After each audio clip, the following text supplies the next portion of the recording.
Salut Barbara. Alors, comme tu sais, les adaptations du Petit Chaperon Rouge, il y en a beaucoup, et il y en a qui se font sous forme de romans.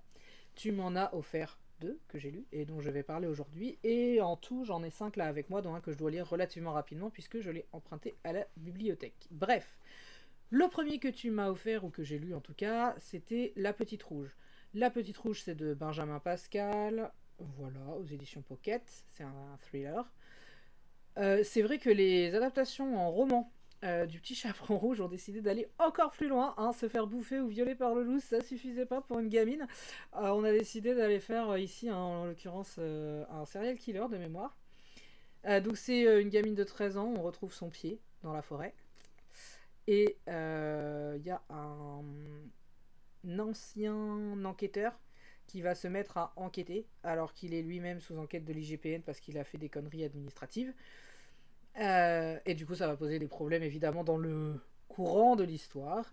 Et en gros, il va falloir qu'il trouve des éléments sur cette petite fille. C'est super sympa, c'est bien violent. Le meurtrier est appelé le monstre de l'Oise, c'est un serial killer, on va l'apprendre au fur et à mesure. Et il y a même une petite note assez chouette, enfin, une petite note par rapport au conte d'origine sur les loups. J'en dis pas trop plus, mais ils ont une, il y a quelque chose qui parle de loups à un moment donné, même si ce ne sont pas vraiment des loups, et qui sont quand même intégrés dans l'histoire, ce que je trouve chouette.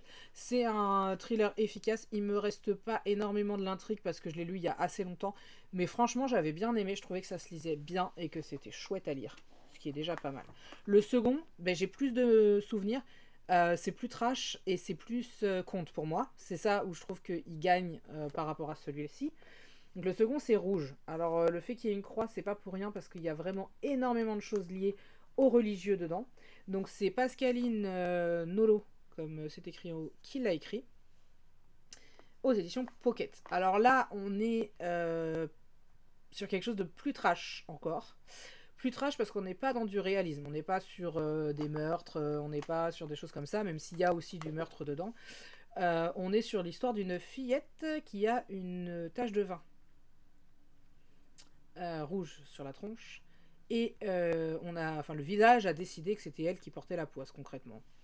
Donc l'idée c'est qu'il y a une grand-mère qui est une sorcière mais que personne n'a vue parce que ceux qui vont la rencontrer meurent.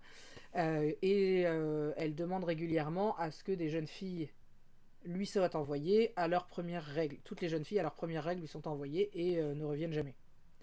Voilà pour l'histoire du village dans lequel Rouge naît.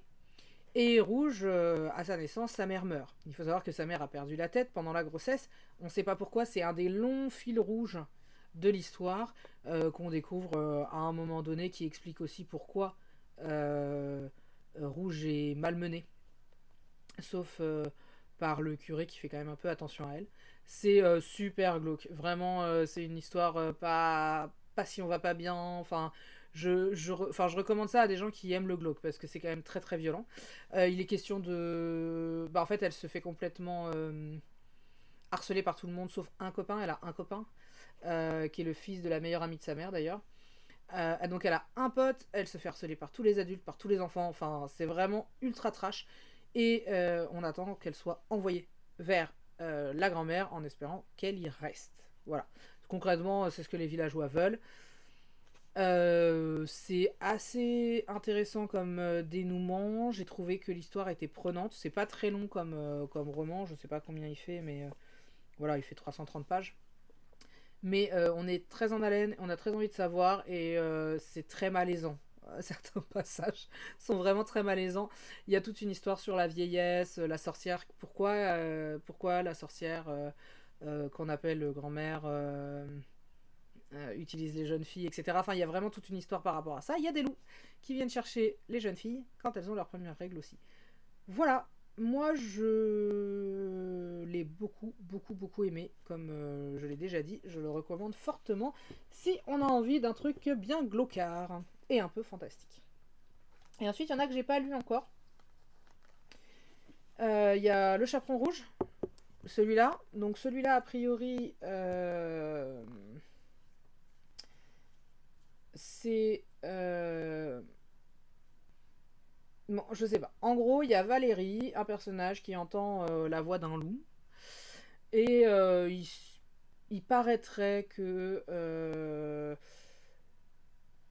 il faut envoyer des gens. Bon, moi, je l'ai pas lu. Je peux te lire le résumé derrière, mais je l'ai pas lu. Je sais pas exactement de quoi il s'agit.